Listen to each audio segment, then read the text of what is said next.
ఈరోజు ఎప్పటికీ నేను నా జీవితంలో ఎప్పటికీ మర్చిపోలేని రోజండి. ఎందుకంటే నాకు నందమూరి తారక రామారావు గారి యొక్క ఈ ప్రదేశం అంటే నాకు ఒక పుణ్యక్షేత్రము, ఒక దివ్యమైన స్థలము, ఒక పవిత్రమైన స్థలం కింద, ఒక శక్తినిచ్చే స్థలం కింద నేనెప్పుడు భావిస్తూ ఉంటాను. నేనే కాదు, ప్రపంచవ్యాప్తంగా ఉన్న నందమూరి అభిమానులు, రామారావు గారి అభిమానులు ఎవరైతే ఉన్నారో, నా ముందు జనరేషన్ కావచ్చు, నా జనరేషన్ కావచ్చు, నా తర్వాత జనరేషన్ కావచ్చు, వాళ్ళందరికీ కూడా ఇక్కడికొస్తే ఒక రకమైన వాళ్ళకున్న కష్టాలు చెప్పుకొని, వాళ్ళకున్న బాధలు చెప్పుకొని, వాళ్ళకున్న ఆనందాన్ని ఆయనతో చెప్పుకుని, ఒక రకమైన ఒక మెడిటేషన్ లాంటిదనమాట. అంటే అవన్నీ తీరే ఒక సమస్యలకి సొల్యూషన్ దొరికే ఒక ప్రదేశంలాగా నిజంగా భావిస్తాం మేమందరం. రామారావు గారిని దైవంగా భావించే మాలాంటి అభిమానులందరం. అలాంటి ప్రదేశంలో ఒక ఎన్టీ రామారావు గారు, నేనెప్పుడు జోహార్ జోహార్ అనేది నా నోట్లోంచి రాదు. ఆయన మనలో ఉన్నారు, మాతో ఉన్నారు. మరణం లేని జననం, రామకృష్ణ గారు చెప్పినట్లుగా, మేమందరం భావిస్తున్నట్లుగా ఆయన ఎప్పుడు మనతో ఉన్నారు. తెలుగు జాతి ఉన్నంత వరకు ప్రతి వ్యక్తిలోనూ ఉంటారు, చరిత్రలో ఉన్నారు. రాయబోయే చరిత్ర ప్రతి చరిత్రలోని ప్రతి పేజీలోనూ ప్రతి పంక్తిలోనూ ఉంటారు ఆయన. సో మేము ఎప్పుడు అలాంటి ఒక ప్రదేశంలో ఆయన 4వ తరానికి చెందిన, మళ్ళీ ఆయన పేరుతో 3 అక్షరాలతో, ఆ పవర్ఫుల్ 3 అక్షరాలతో ఆయన మనవడు తాతయ్య గారి పేరుని, ఎంతో ప్రేమ, అనురాగం, ఆప్యాయతలతో పెట్టుకున్న ఆ పేరుని పెట్టుకోవడం అంటే అది ఈజీ కాదు. ఆ పేరును పెట్టుకున్న వ్యక్తి, పెట్టుకోవడం అంటే మళ్ళీ అది ఫైన్ ఆర్ట్స్లోనే రాణించాలి. చాలామంది పెట్టుకుంటారు పేర్లు, మళ్ళీ ఫైన్ ఆర్ట్స్లో రాణించాలి. ఆయన ఏ ఫైన్ ఆర్ట్స్లో అయితే రాణించారో ఆ ఫైన్ ఆర్ట్స్లో రాణించాలి. పుట్టినప్పుడు పెట్టుకుంటాం, పెరిగి పెద్దయిన తర్వాత ఆ ఫైన్ ఆర్ట్స్ ఆయనలో కనపడాలి. అలా కనపడిన ఆ అబ్బాయి నా కళ్ళల్లో పడతాం. ఆ కళ్ళల్లో కనపడిన అబ్బాయి యొక్క లాంచింగ్ ముహూర్తం, షూటింగ్ ముహూర్తం ఈ ప్రదేశంలో జరగటం, నేను అనుకోవటం, అది జరగటం, అది కూడా ఆయన యొక్క, మా దైవం యొక్క కుమార్తెల చేతుల మీదుగా జరగటం అనేది ఒక అనిర్వచనీయమైన అనుభూతి, అద్వితీయమైన మరుపురాని ఒక ఘట్టం అన్నమాట. ఆయన ఏమైతే ఆలోచించి వాళ్ళ కుమార్తెలకి ఈశ్వరి ఈశ్వరి ఈశ్వరి అని శక్తి స్వరూపాలుగా పేర్లు పెట్టారో, ఆ శక్తి స్వరూపాలు అంటే నిన్న కాక మొన్న నేను వేసిన ఒక పాంప్లెట్, అంటే వీళ్ళు మా స్పెషల్ ఆస్పిషియస్ గెస్ట్స్, అతిథులు అని నేను ఏదైతే ఒక పాంప్లెట్ వేశానో, ఆస్పిషియస్ గెస్ట్స్ అని వేశానో, అక్కడ అది నేను చూసుకుంటే నాకే ఆశ్చర్యం వేసింది ఆ డిజైన్. అంటే ముగ్గురు అతిథులు, ముగ్గురు కుమార్తెలు. ఆ ముగ్గురు కుమార్తెలు ముగ్గురు ఒక సైంటిస్టులు అనమాట, మహిళా సైంటిస్టులు ముగ్గురు. ఆ మెమోరియల్ ఎలా అనిపించిందంటే నాకు శ్రీహరికోటలో లాంచింగ్ ప్యాడ్ లాగా అనిపించింది. రాకెట్లను లాంచింగ్ చేసి ఒక లాంచింగ్ ప్యాడ్ లాగా అనిపించింది. ఆ లాంచింగ్ ప్యాడ్లోంచి ఒక రాకెట్ని, ఒక మిసైల్ని, ఒక స్టడ్ని స్టార్స్ కేటగిరీలోకి లాంచ్ అయిపోయే ఇందుకు వచ్చి సైంటిస్టులు ముగ్గురు పూనుకుని, ఒక మహిళా సైంటిస్టులు పూనుకుని లాంచ్ అయిపోతున్నారు అన్నట్టుగా నాకు డిజైన్ చేసిన తర్వాత అనిపించింది, డిజైన్ చేయించుకున్న తర్వాత అనిపించింది. ఆ మిసైల్ మరెవరో కాదు, ఆ స్టడ్ మరెవరో కాదు, ఫ్యూచర్లో ఆ స్టార్స్ కేటగిరీలోకి అద్భుతమైన రేంజ్లోకి వెళ్ళబోయే స్టార్ ఎన్టీఆర్, మా ఎన్టీఆర్ అని అనిపించింది. నాకు అది గర్వకారణంగా అనిపించింది. అది భవిష్యత్తులో జరగబోతుందని నాకు అనిపిస్తుంది, ఇన్స్టిట్యూషన్ అనిపిస్తుంది. ఇదంతా ఎందుకు అనిపిస్తుందంటే దానికి విశేషమైన కృషి, విశిష్టమైన కృషి, కావాల్సినంత కసి తనలో ఉన్నట్టుగా నాకు అనిపించింది. దానికి ఇదంతా ఎప్పుడు అనిపిస్తుంది అంటే ప్రాజెక్టుకి కావాల్సిన కృషి, పట్టుదలతో కసిగా మేము పనిచేయటం, జయాపజయాలనేది మీరు చూసి రేపొద్దున మాకు ఇచ్చే రిసెప్షన్లోంచి ఆధారపడి ఉంటాయి. సో ముగ్గురు రామారావు గారి ముగ్గురు కుమార్తెలు, వాళ్ళ మనవడి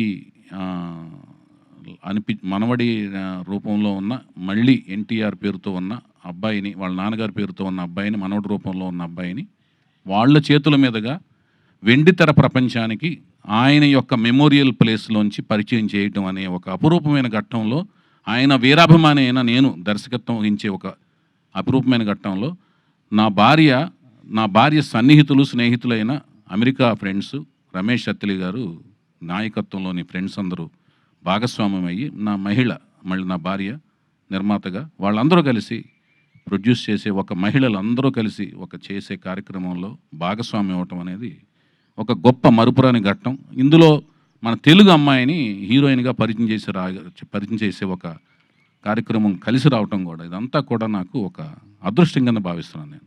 తను కూడా కూచిపూడి డాన్సరు, మంచి అమ్మాయి. సో ఈ కార్యక్రమం మళ్ళీ ఒక మరుపురాని ఘట్టం కింద ఫీల్ అవుతున్నాను. అలాగే ఈ ఘట్టంలో ఎప్పుడు అంటే మాకు హరికృష్ణ గారితో 3 సినిమాలు చేసిన పరిచయంలోనూ, అంతకుముందు అసిస్టెంట్ డైరెక్టర్గా చేసిన పరిచయాల్లో, ఆ కార్యక్రమాల్లో ఎప్పుడు కూడా లక్ష్మి గారిని పూజలు ఆవిడని ఎప్పుడు పూజలు చేస్తూ చూసాం, పూజల గురించి విన్నాం, పూజల గురించి మాట్లాడుతుండగా విన్నాం. పూజలు ఆవిడ వచ్చి పూజ చేస్తుండగా మాకు పూజా కార్యక్రమాలు నిర్వహిస్తుండగా ఈ షూటింగ్ ముహూర్తం అనేది స్టార్ట్ అవడం, పూజా కార్యక్రమాలు నిర్వహిస్తుండగా స్టార్ట్ అవడం అనేది గొప్ప శుభసూచకంగాను, అది అదృష్టం కింద భావించాం. అలాగే మా హరికృష్ణ గారి ఇంకొక రూపం కింద భావించి మేము మా సుహాసిని పాప, ఆవిడికి మా హరికృష్ణ గారు వాళ్ళ అమ్మమ్మ గారి పేరు పెట్టుకున్నారు, వెంకటరామమ్మ అని. మామూలుగా ఇంట్లో సుహాసిని పిలుచుకోవటం, సుహాసినిగా పేరు మార్చుకున్నారు. సో ఆ వెంకటరామమ్మ తన అమ్మమ్మ గారు, నాయనమ్మ గారి పేరు పెట్టుకున్న ఆవిడ పేరు మీద ఆవిడ నాకు స్క్రిప్ట్ ఇస్తూ ఆయన యొక్క స్లాంగ్లో చౌదరి ఒళ్ళ దగ్గర పెట్టుకుని తీయనట్టుగా మాట్లాడుతూ నా స్క్రిప్ట్ అందించడం దర్శకుడిగా, ఆవిడతో పాటు ఆవిడ కజిన్స్, సిబ్లింగ్స్ అందరూ కలిసి ఇవ్వటం అనేది ఒక రకమైన వాతావరణం అంతా నాకు చక్కగా, అంటే మంచిగా ఒక అనిరుచినైన అనుభూతిని కలిగింది నాకు. దాంతోపాటు మా మోహన్ కృష్ణ గారు అంటే వెరీ స్ట్రిక్ట్ ప్రిన్సిపల్డ్ అనమాట, వెరీ స్ట్రిక్ట్.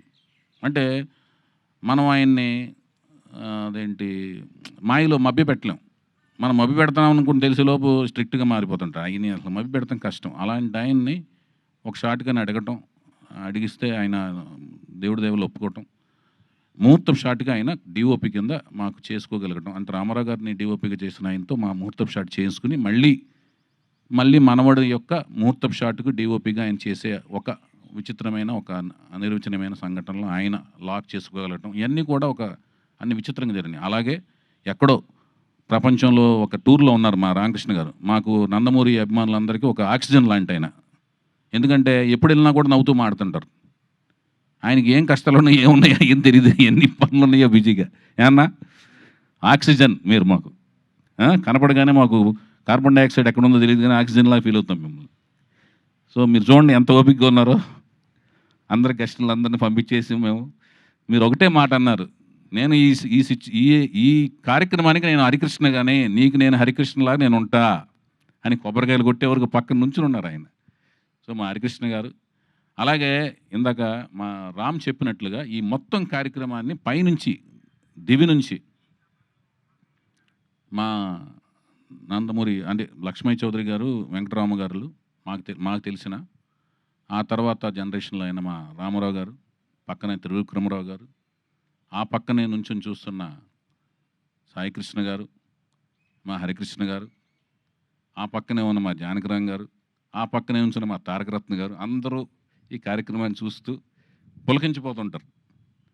వైవిఎస్ చౌదరి మన కుటుంబ అభిమాని, సరదాగా మంచిగా కష్టపడి సినిమా తీస్తున్నాడు మనోడితో, నందమూరి తారక రామారావుతో అని. అలాగే మన సినిమా అనుకున్న కాడి నుంచి అందరి ఆశీస్సులు ఉన్నాయి, అందరు కుటుంబంలోని అందరి ఆశీస్సులు, రకరకాల అందరూ కుటుంబంలోని తను చెప్పినట్టు తన తాతయ్య వరుస అయ్యేవాళ్ళు అందరూ యంగే, కానీ తాతయ్య వరుస అవుతారు. ఎందుకంటే తను 4th జనరేషన్లో ఫస్ట్ పెద్ద కిడ్డు, జానకిరామ్ గారు 3rd జనరేషన్లో పెద్ద కిడ్డు, ఇతను 4th జనరేషన్లో పెద్ద కిడ్డు. సో అందరూ పాపం ఇతను యంగ్, తొందరగా యంగ్, వాళ్ళు తొందరగా ఓల్డ్ లాగా కనపడతారు, కానీ అందరూ యంగే. తాతయ్య వరుస అయ్యే వాళ్ళు అందరూ సపోర్ట్ ఉంది. అందుకనే ఈరోజు చూసుంటారు ఎంతమంది, అన్ని జనరేషన్స్ వాళ్ళందరూ వచ్చారు, ఫ్యామిలీ కుటుంబీకులు అందరూ వచ్చారు. అలాగే బాబాయ్ జనరేషన్స్ అందరూ కూడా సపోర్టు ఇచ్చారు. వాళ్ళు వాళ్ళు ఎలా ఉండాలి, మోరల్స్ ఎలా ఉండాలి, సినిమా ఫీల్డ్‌లో ఎలా ఉండాలి, వాళ్ళ ఎక్స్‌పీరియన్స్‌లు చెప్పి ఇతన్ని ఎలా మెలగాలో చెప్పారు. తాతయ్య వరుసోళ్ళు వాళ్ళ ఎక్స్‌పీరియన్స్‌లు చెప్పి ఎలా మెలగాలో చెప్పారు. వాళ్ళందరూ కూడా బిజీ షెడ్యూల్స్‌లో ఉన్నారు. ఒక్కో కార్యక్రమంలో వాళ్ళు ఎలాగూ బ్లెస్ చేస్తారు తన కెరీర్‌లో. అయన్నీ కూడా ఉన్నాయి. తనకి అందరూ అండగా ఉంటారు. తన మంచి భవిష్యత్తు ఉండాలి. అభిమానుల అండదండలు ఉన్నాయి. తను మంచిగా ముందుకు ఎదగాలని నేను మనస్ఫూర్తి కోరుకుంటున్నాను. నందమూరి వంశ వీరాభిమాని కింద, కుటుంబం వీరాభిమాని కింద. సో ఇవన్నీ పక్కన, ఇవన్నీ పక్కన పెడితే సినిమా ఏం తీయబోతున్నాం. ఒక తెలుగు సాహిత్యం, తెలుగు సంప్రదాయం, హైందవ సంప్రదాయం, హైందవ సంస్కృతి మీద కీరవాణి గారి కాంబినేషన్‌లో, చంద్రబోస్ గారి సాహిత్యంతో, బుర్రా సాయినాథ్ గారి యొక్క మాటల పదునైన మాటలతో, చక్కటి నేటివిటీ మాటలతో నేను నా శాయశక్తుల ప్రతి సినిమా వచ్చినట్టు అప్డేట్ అవుతూ, చూస్తూ అప్డేట్ అవుతూ, మంచి కథ తయారు చేసి కష్టపడి నా శాయశక్తులా కష్టపడి మంచి కథను తయారు చేశాను. ఆ కథ మీకు నచ్చుతుందని ఆశిస్తున్నాను. వీళ్ళందరితో కూడా మంచిగా కోచింగ్ ఇచ్చాను. తర్వాత మీరు చూసి దానికి నాకు రిజల్ట్ ఇస్తే దాన్ని బట్టి మేము ముందుకు వెళ్తాం. మంచిగా కష్టపడతాం. మేము చేయగలిగింది ఏంటంటే కష్టపడి పని చేయటం. అది మేము శాయశక్తులా కష్టపడుతున్నాం. మేము కష్టపడుతున్నాం, వాళ్ళు కష్టపడుతున్నారు. కష్టపడి పని చేస్తున్నామని ప్రామిస్ చేయగలుగుతున్నాం. మీరు రండి, మా కష్టాన్ని చూడండి, ఆశీర్వదించమని మనస్ఫూర్తిగా కోరుకుంటున్నాం. అట్లాగే షెడ్యూల్స్ దీని తదనంతరం మేము నెక్స్ట్ ప్రకటనలో continuous of schedules, songs recordings అన్ని వివరాలన్నీ కూడా నెక్స్ట్ మా పిఆర్ఓలు, మా వంశశేఖర్ల ద్వారా మీకు తదుపరి వివరాలను తెలియజేస్తాం. మరొక ముఖ్యమైన విషయం ఏంటంటే ఇంకా